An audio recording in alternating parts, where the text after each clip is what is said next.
A very good morning to all students. Once again, we are coming to introduce a new topic of class 12 accountancy. As you know very well, in the last few videos, we already discussed a lots of the important theoretical and practical concepts related to the chapter number 5, that is in retirement and death of a partner. And in the last video, you can see that how we will prepare the deceased partner's capital account and how we will find out the amount paid to the legal representative of deceased partner. And we can see that how we will solve the question number 59, 60, 61 as well as the 62b. So after completing a lots of the practical questions related to the death of a partner, now in this video, firstly we solve the question number 64, and with the help of the question number 64 we develop the concept related to the preparation of deceased partner's capital account with the help of the available information. So without creating delay, let's start the question number 64. So according to the question number 64, ABC were partners in a firm sharing profit in the ratio of 5:3:2. The balance sheet as on 31st March 2020 was as follows. Creditors 12,000, reserves 6,000, A's capital 24,000, B's capital 12,000, C's capital is 8,000. And in the asset side, the amount of the building is 20,000, plant and machinery 16,000, stock 5,100, debtors 6,000, cash at bank 6,900, and advertisement suspense is 8,000. Advertisement suspense is a deferred revenue expenditure, and you know very well at the time of the death of a partner that any kind of accumulated losses or goodwill already appear in the asset side of the balance sheet or deferred revenue expenditure will be write off by old partner in their old ratio. So the other information is also given. A died on 30 November 2020, 30 September 2020. So with the help of question 64, you can see that there are three partners A, B, C, and the profit sharing ratio of A, B, C is 5:3:2. A died, and the date of the death is 30 September 2020. And new ratio between B and C will be of 7:3. So you can see that the new ratio is totally different from the new ratios are totally different from the old ratio. इसका मतलब हमें gaining ratio में निकालना पड़ेगा. So it is a new profit sharing ratio. Under the partnership agreement, the executor of deceased partner was entitled to. यानी partnership agreement में decide हुआ कि डिसीज पार्टनर के एग्जीक्यूटर को हम ये सारी चीजें प्रोवाइड करेंगे. क्या क्या चीजें प्रोवाइड करेंगे? First, amount standing to the credit of the partners capital account, interest on capital at 12% per annum, share of goodwill on the basis of 4-year purchase of the last 3 years average profit, and number 4, share of profit from the closing of the last financial year up to the date of that on the basis of the last year profit. यानी profit provide करेंगे from the closing of the last financial year till the date of his death on the basis of last year profit. जो हम profit provide करेंगे to the deceased partner from the beginning of the year till the date of his death, वो किस basis पे होगा? On the basis of last year profit. So goodwill भी हमें find out करना है. गुडविल जो है लास्ट 3 इयर्स का एवरेज प्रॉफिट होगा, whereas प्रॉफिट जो कैलकुलेट करना है वो लास्ट ईयर के प्रॉफिट के बेसिस पे कैलकुलेट करना है. And the question is asking to prepare A's capital account to be rendered to his executor account. ये फाइंड आउट करने के लिए कि हमें डिसीज पार्टनर यानी A के एग्जीक्यूटर को कितना पैसा देना है. तो चलिए बनाते हैं फॉर्मेट. आपको पता है कैसे बनता है format. Disease partners capital account का format. So this is in format of A's capital account, and we have particulars amount, particulars amount. First of all, you know very well deceased partners capital account में हम लोग क्या लिखते हैं, opening capital by balance BD. किसका? सिर्फ ए का, क्योंकि सिर्फ ए की डेथ हुई, तो ए का कैपिटल कितना था बिगनिंग में? 24,000। उसके बाद अगर आप फॉर्मेट देखिए तो मैंने उसमें लिखा हुआ था रीवैल्यूएशन का प्रॉफिट एंड लॉस, तो उसमें क्वेश्चन में कहीं भी रीवैल्यूएशन का प्रॉफिट एंड लॉस का कॉन्सेप्ट नहीं है, ना इस क्वेश्चन में ड्राइंग है, ना इंटरेस्ट ऑन ड्राइंग है। हाँ, इंटरेस्ट ऑन कैपिटल में प्रोवाइड करना है, so buying interest on capital. आप सवाल उठता है सर इंटरेस्ट ऑन कैपिटल किस पे देंगे? कैपिटल पे, opening capital. So opening capital is 24,000, rate of interest on capital is 12% per annum, तो 12% देंगे, लेकिन यहाँ मंथ्स काउंट होगा क्योंकि ए की डेथ कब हुई है? 30 सितंबर 2020। इसका मतलब जो पीरियड है from the beginning of the year till the date of his death वो कब से कब तक है? 1 अप्रैल से लेकर 30 सितंबर। सो कितने मंथ्स हो गए? अप्रैल, मई, जून, जुलाई, अगस्त, सितंबर, यानी 6 मंथ। तो यहाँ पे जो उसको इंटरेस्ट ऑन कैपिटल मिलेगा वो भी कितने मंथ्स का मिलेगा? 6 मंथ का। 1440. Now the third one will be his share in reserve. Reserve will be shown in the liability side of the balance sheet. So reserve कितना दिख रहा है बैलेंस शीट की liability में? The total reserve will be 26,000. But आपको पता है कि 6,000 में जो रिजर्व्स है उसमें पार्टनर्स को पूरा नहीं मिलेगा, उसमें उसका सिर्फ शेयर मिलेगा, और ए बी सी के अकॉर्डिंग ए का शेयर कितना है? 5/10, यानी कि 3,000। So you can see that interest on capital हमने उसके कैपिटल के बेसिस पे दिया, मंथ्स को काउंट करके, और रिजर्व हमेशा किस बेसिस पे प्रोवाइड किया जाता है? On the base of PSR. तो पीएसआर कितना है? ए का 5/10। उसी तरह से एसेट साइड में देखिए कोई भी गुडविल नहीं दिख रही है, ना कोई एक्युमुलेटेड लॉसेस है। हाँ, डेफर्ड रेवेन्यू एक्सपेंडिचर है। सो एडवर्टाइजमेंट सस्पेंस को हम लोग क्या करेंगे? राइट ऑफ करेंगे, सिर्फ उसके पीएसआर के बेसिस पे। पीएसआर कितना है? वही 5/10। अमाउंट ऑफ एडवर्टाइजमेंट सस्पेंसेस 8,000 का 5,000, 5/10 कौन राइट ऑफ करेगा? डिसीज पार्टनर राइट ऑफ करेगा। यहां तक की जितनी भी चीज थी वो हम लोगों ने इजीली सॉल्व कर ली है। Now we are moving to the another part, क्योंकि हम लोगों ने बैलेंस शीट से सारी चीजें डिस्ट्रीब्यूट कर ली, इंटरेस्ट ऑन कैपिटल प्रोवाइड कर दिया। अब आते हैं गुडविल पे। सबसे पहले लिखा है share of goodwill on the basis of the 4-year purchase of the last 3 years average profit. और आपको पता है यहां पे हमें गुडविल फाइंड आउट करना पड़ेगा। तो working note number 1, working note number 1 क्या बनेगा? Valuation of goodwill. पहले हम गुडविल फाइंड आउट करेंगे ऑफ द फर्म। कैसे बोला है goodwill of the firm?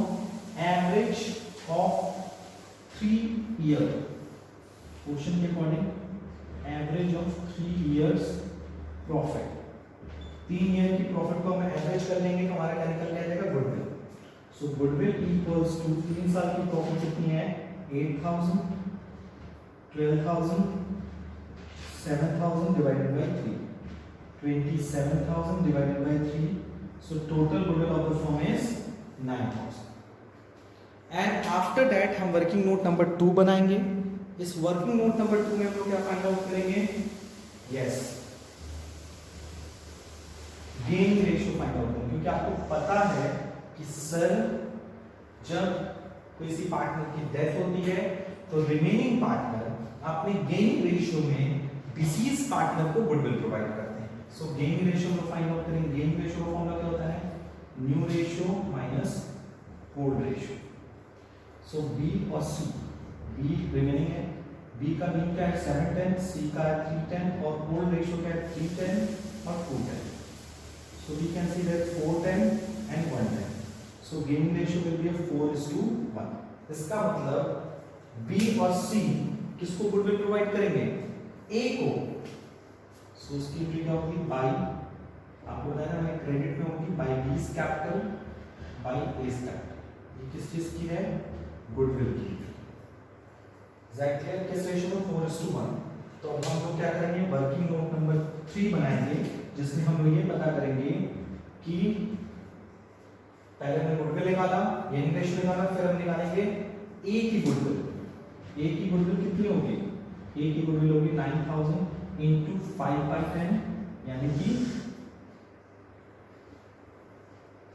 Sorry for that, question में लिखा है goodwill, share of goodwill on the base of 4 year purchase of the last year average profit, यानी कि इसमें 4 ईयर परचेज की भी बात किया गया, number of year purchases was also given.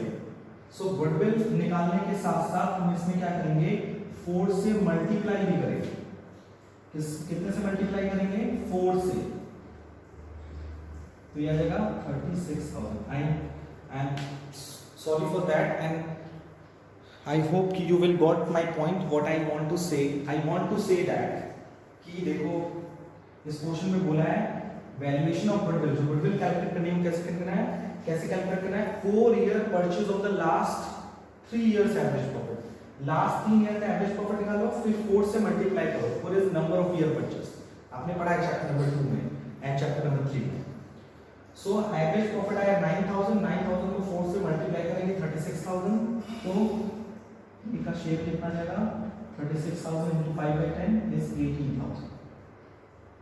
मुझे गुडविल की वैल्यू कम लग रही है, सो यहाँ पर आ गया नंबर 3 इस ए की गुडविल है 18,000, यानी 18,000 कौन प्रोवाइड करेगा, बी और सी प्रोवाइड करेंगे। किस रेशियो में, अपने गेनिंग रेशियो, गेनिंग रेशियो क्या है 4/5 1/5। Okay, so value of goodwill is 18,000, तो 18,000 का 1/5 निकालिए, कितना आएगा आपका,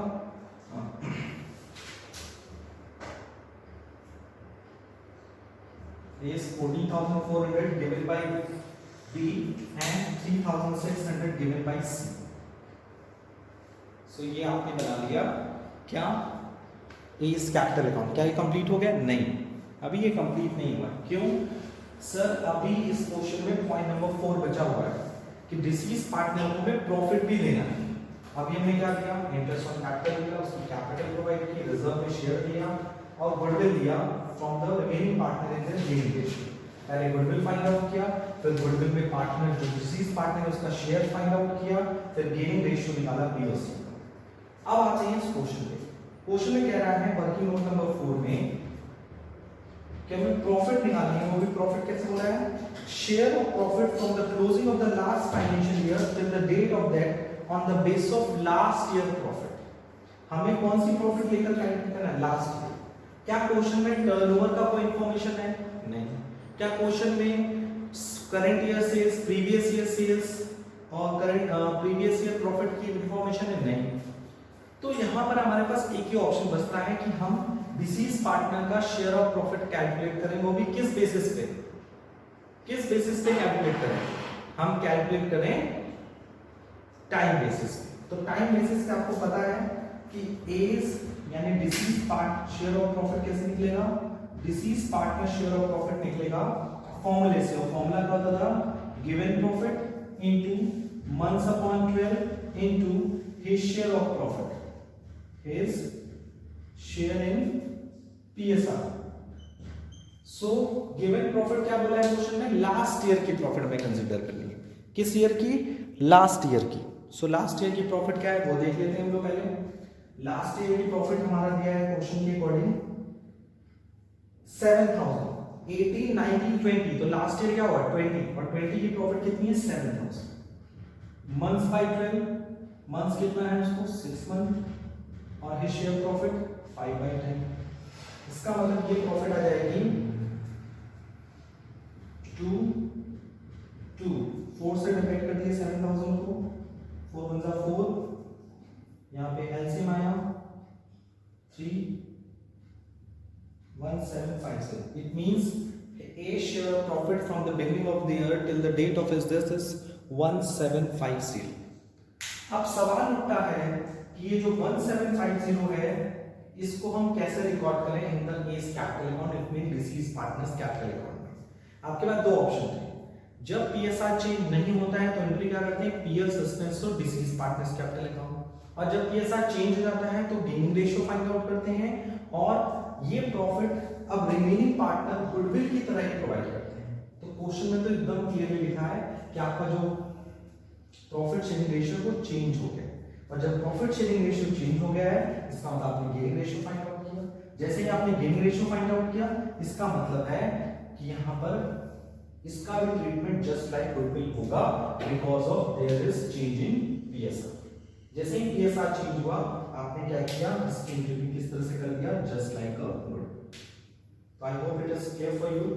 ये स्पेस की जरूरत है, सो हमने क्या किया, गेनिंग रेशियो तरफ किया। गेनिंग रेशियो मुझे पता है कितना है, इसकी भी जरूरत नहीं है,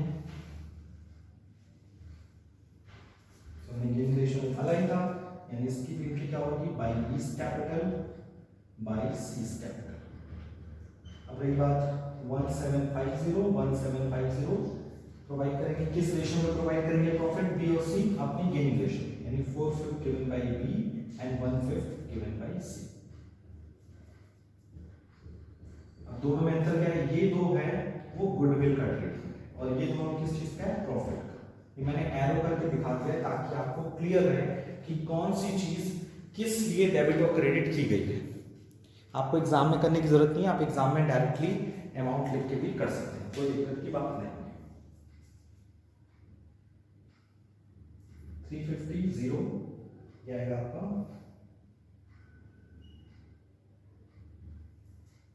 सो 1400 प्रॉफिट बी प्रोवाइड करेगा और 350 प्रोवाइड करेगा सी, क्योंकि पीएसआर चेंज हो गया है। और आपको पता है कि जब भी पीएसआर चेंज होता है हम क्या करते हैं, यस, प्रॉफिट की एंट्री भी उसी तरह से करते हैं जैसे हम गुडविल को देखते हैं। देख लीजिए कोई चेंज अंतर नहीं है, बस अमाउंट में अंतर है, क्योंकि गुडविल की वैल्यू अलग है और प्रॉफिट की वैल्यू अलग। अब यहाँ पे जो बैलेंस आएगा इसे हम लोग क्या करेंगे, ए के एग्जीक्यूटर अकाउंट में ट्रांसफर करेंगे, इसका नाम होगा एज एग्जीक्यूटर। इसलिए बोला इसने कि डिसीज पार्टनर्स का कैपिटल अकाउंट बनाओ, और आगे लिखा है to be rendered to his executor, यानी जो बैलेंस आएगा उसे आप एग्जीक्यूटर अकाउंट में पास करो। तो आप इसको पहले टोटल करो, टोटल करोगे तो कितना आ जाएगा, 24,000 1440 3000, तो ये हो जाएगा 4440, और गुडविल कितना आया था, 18,000 आया था, और प्रॉफिट कितना आया था, 1750। अब इसको टोटल करो, 9741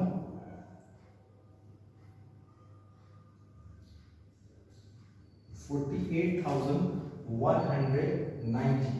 एक बार फिर से हम इसको चेक कर लेते हैं। सो ये आया आपका 48,190, मैंने कैलकुलेशन किया, और एडवर्टाइजमेंट सस्पेंस कितना राइट ऑफ हुआ है, 4,000। सो आंसर इज 44,190, और टोटल आएगा 48,190। सो ये आपका deceased partners capital account complete हो गया, and you can see that how we will record the necessary adjustment at the time of for any death of a partner. So please note down the question number 64 in your copy properly with the suitable working notes. So after completing the question number 64, let's we move to the one more question which are related to the another topic of your book. That is a question number 69B. Okay. So the question number 69B is not totally different from the question number 64. So first we see that X and Y share the profit in the ratio of 2:1, and following is the balance sheet. Okay. Balance sheet is also given in this question. PSR is 2:1, and the following is balance sheet, and the information is status 6,200, workman compensation, capital is an X and Y, bank, debtor, provision, PR, goodwill and fixed assets. Y died on 30 June.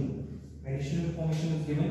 Y died, यानी दो ही partner थे और एक partner की death हो गई कब, 30 जून 2018. सो इसका पीरियड कितना होगा, from the beginning of the year till the date of his death, April May June 3 months, यानी सिर्फ 3 महीने का इंटरेस्ट ऑन कैपिटल है तो मिलेगा, प्रॉफिट 3 मंथ्स का मिलेगा, और सेपरेट इंटरेस्ट ऑन बाइंग होगा तो भी 3 महीने का मिलेगा, यानी हर चीजें 3 महीने तक ही रिस्ट्रिक्ट हो जाएंगी। And now you can see that his share of goodwill based on 2 years purchase of the last 3 years purchase profit less 10%, यानी गुडविल कैसे कैलकुलेट करना है, last 2 years। so now you can see that goodwill is to be calculated the 2 years purchase of average profit of last 3 years profit, और उसमें से हम less करेंगे 10%। Okay, जो भी गुडविल आएगी उसमें लेस करेंगे। दूसरी बात यहाँ पे क्वेश्चन में बोला है फिक्स एसेट्स रीवैल्यूड बाय 76,000 पे, और there is no need to provision for doubtful debts and debtors are all good, यानी प्रोविजन बनाने की जरूरत नहीं है, और इंटरेस्ट आपको देना है 12% per annum up to the date, and you have to prepare a wise account to be rendered to his legal representative, यानी आपको वाइस यानी डिसीज पार्टनर्स का कैपिटल अकाउंट बनाना है, कब तक का, उसकी डेथ तक का, और ये फाइन जो अमाउंट बैलेंस आएगा उसे उसके एग्जीक्यूटर अकाउंट में ट्रांसफर करना है। लेकिन before that you can see that point number 2 is very different from the question number 64 because इसमें रीवैल्यूएशन के लिए बोला है। तो यहाँ पे हम पहले वर्किंग नोट नंबर 1 बनाएंगे। Working note number 1 is calculation of profit और लॉस ऑन रीवैल्यूएशन। क्यों? क्योंकि जो भी रेशियो में प्रॉफिट एंड लॉस होगा उसमें डिसीज पार्टनर भी क्या करेगा, शेयर करेगा। पहला पॉइंट बोला हुआ है फिक्स एसेट्स रीवैल्यूड बाय 76,000 और पहले फिक्स एसेट्स था 70,000, सो इसका मतलब इंक्रीज हुआ, increase in the value of fix assets. कितने से वैल्यू इंक्रीज हुई? 6,000 से। और दूसरा आपको कोई प्रोविजन बनाना नहीं है, इसका मतलब आपका डेटर्स की वैल्यू बढ़ गई, increase in the value of क्या, डेटर्स। कितना प्रोविजन पहले बनाया था? 600। आपको एक भी प्रोविजन नहीं बनाना है, इसका मतलब आपका फायदा कितना हो गया? 6,600। ये हो गया प्रॉफिट ऑन रीवैल्यूएशन। उसके बाद दूसरा वर्किंग नोट आपको बनाना पड़ेगा गुडविल का। ये पता है कि और डेथ के टाइम पे जो भी पार्टनर की डेथ होती है, रिमेनिंग पार्टनर अपने गेनिंग रेशियो में डिसीज पार्टनर गुडविल प्रोवाइड करते हैं, सो गुडविल वैल्यूएशन करते हैं, वैल्यूएशन ऑफ गुडविल। क्वेश्चन में क्या बोला है? Average profit of the last 3 years profit. So average निकालना है, average of last 3 years profits. So last 3 years की प्रॉफिट पहले निकाल लेते हैं। Average profit equals to last year की प्रॉफिट है 9,000, 20,000, 16,000 डिवाइडेड बाय 3, ये कितना आएगा? ये आएगा 27,000। 27,000 divided by 3 is 9,000। तो गुडविल के लिए क्या बोला हुआ है? 2 इयर्स परचेज, तो मल्टीप्लाई कितने से होगा? 2 से। So goodwill equals to 9,000 multiply by 2 is 18,000। उसके बाद वर्किंग नोट नंबर 3 प्रिपेयर होगा। वर्किंग नोट नंबर 3 क्या कहेगा? वर्किंग नोट नंबर 3 कहेगा आपका डिसीज पार्टनर यानी वाई की गुडविल फाइंड आउट। वाई मतलब जिस पार्टनर की डेथ हुई है। किस पार्टनर की डेथ हुई है? वाई की। तो वाई को गुडविल मिलेगा कितना? फाइंड आउट कर लेते हैं कि वाई, सॉरी फॉर दैट, यहाँ पे क्वेश्चन में ये भी टर्म लगाया था कि गुडविल में से 10% माइनस भी करना, यानी गुडविल की वैल्यू 9,000 into 2 18,000 नहीं होगी, उसमें से माइनस होगा 10%, लिखा है ना, लेस 10%। ठीक है। His share of goodwill based on 2 years purchase of the last 3 years average profit less 10%, यानी कि गुडविल आपकी 18,000 आएगी, लेकिन जब वाई की गुडविल निकलेगी तो 18,000 में उसका शेयर निकालेंगे। शेयर कितना आएगा? 1/3। शेयर कितना आएगा? 1/3। वाई का शेयर कितना है? 1/3। सो 1/3 आएगा 6000, इस 6000 में माइनस करेंगे 10% ऑफ गुडविल यानी 600, यानी उसकी गुडविल कितनी आएगी 5400, यानी ये 5400 कौन प्रोवाइड करेगा? जाहिर सी बात है एक्स ही प्रोवाइड करेगा। यहाँ पर गेनिंग रेशियो निकालने की जरूरत नहीं है क्योंकि सिर्फ एक ही पार्टनर है। सो अगर हम वर्किंग नोट नंबर 4 बना भी रहे हैं गेनिंग रेशियो फाइंड आउट करने का, सो गेनिंग रेशियो किसका निकलेगा? सिर्फ और सिर्फ एक्स का निकलेगा। क्यों? क्योंकि ओनली एक्स गेन, क्योंकि there are only two partner X and Y. Y की डेथ होगी तो बचा कौन? एक्स। तो एक्स ही उसे गुडविल देगा, एक्स ही उसे प्रॉफिट देगा, सब कुछ एक्स को ही देना है। इसका मतलब यहाँ पे गेनिंग रेशियो निकालने की जरूरत नहीं है। अब हम क्या करेंगे इस क्वेश्चन में, बनाएंगे वाइज कैपिटल अकाउंट यानी डिसीज पार्टनर्स कैपिटल। सबसे पहले हम क्या प्रोवाइड करेंगे? फर्स्ट ऑफ ऑल हम ओपनिंग कैपिटल लिखेंगे वाई का। ओपनिंग कैपिटल वाई का कितना है? वाई का opening capital according to the information is 27,000। उसके बाद यू कैन सी दैट हमें उसे इंटरेस्ट देना है according to the point number 3। Point number 3 के अकॉर्डिंग अगर आप देखें तो इंटरेस्ट ऑन कैपिटल देना है 27,000 का। कितना परसेंट क्वेश्चन में बोला है? 12%। कितने मंथ्स का? 3 मंथ्स का। 0 1 810 इंटरेस्ट ऑन कैपिटल दिया। ओके, उसके बाद गुडविल हम लोगों ने निकाला है। प्रॉफिट ऑन रिवैल्यूएशन अगर आप देखें तो total profit on revaluation is 6600। इसमें वाई को कितना शेयर मिलेगा? 1/3। ये टोटल प्रॉफिट ऑन रिवैल्यूएशन है, तो वाई को कितना मिलेगा? सिर्फ 1/3 2200। ओके, नाउ वाई को गुडविल देगा कौन देगा? एक्स की कैपिटल से मिलेगा कितना? 5400। टोटल गुडविल ऑफ गुडविल आया था 18,000, जिसमें से वाई का शेयर बना था कितना? वाई का शेयर बना था 6,000, लेकिन उसको से 10% माइनस करना था, सो 5,400 गुडविल प्रोवाइड किया जाएगा। ये तो हो गया working note 1, working note 2, working note number 3। अब बैलेंस शीट में आते हैं। बैलेंस शीट की लायबिलिटी में देखिए वर्कमैन कंपनसेशन रिजर्व। आपको पता है it is just like a specific reserve and you know very well, अगर किसी स्पेसिफिक रिजर्व का कोई क्लेम नहीं होता तो it will be distributed by old partner in their old ratio. तो डेथ तो वाई की हुई है, तो वाई को वर्कमैन कंपनसेशन रिजर्व में भी शेयर मिलेगा। कितना वर्कमैन कंपनसेशन रिजर्व है? 18,000। 18,000 का कितना मिलेगा? 1/6,000। उस तरह से बैलेंस शीट के एसेट साइड में देखें तो बैंक, डेटर, पीआर के अलावा गुडविल इज ऑलरेडी। गुडविल क्या होता है? गुडविल जो बैलेंस शीट के एसेट्स में शो होता है उसमें क्या होते हैं? Goodwill already appear in the books and it must be written off by old partner in their old ratio. तो यहाँ डेथ तो सिर्फ वाई की हो रही है, तो वाई अपनी शेयर में इसको राइट ऑफ करेगा 9,000 टू 1। सारी इंफॉर्मेशन हमने पुट कर दी। यहाँ टोटल कर लीजिए, जो बैलेंस आए उसे वाई के एग्जीक्यूटर अकाउंट में ट्रांसफर कर दीजिए। टोटल कर लीजिए इसको, टोटल करके देखिए कितना आ रहा है and now give me the response that the answer is correct और not. So you can see that here it is a little bit mistake while calculating the value of goodwill. How? ये जो goodwill है ये 20,000 है। Profit हम लोगों ने incorrect place किया था 9,000, 20,000, 16,000, so ये हो जाएगा आपका 45,000. Now it will be a 15,000 and 15,000 multiplied by 2, so value of the goodwill of the firm is 30,000. Value of the goodwill of the firm is 30,000. And now हम लोग क्या करेंगे? y का गुडविल निकालेंगे 30,000, 1/3 इज 10,000 और 10,000 का 10% माइनस होगा यानी 1,000 तो आ जाएगा 9,000।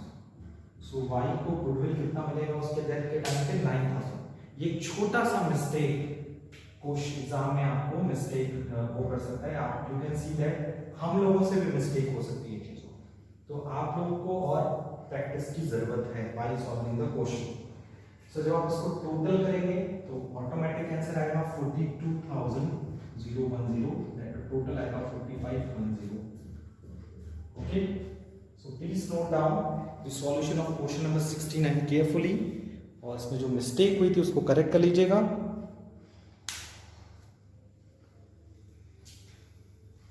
So I hope today we cleared all the topics very easily. Apart from this, if you have any doubt or suggestion regarding this video, please ask me in the online classes as well as in the WhatsApp group. Thank you. Take care. Goodbye.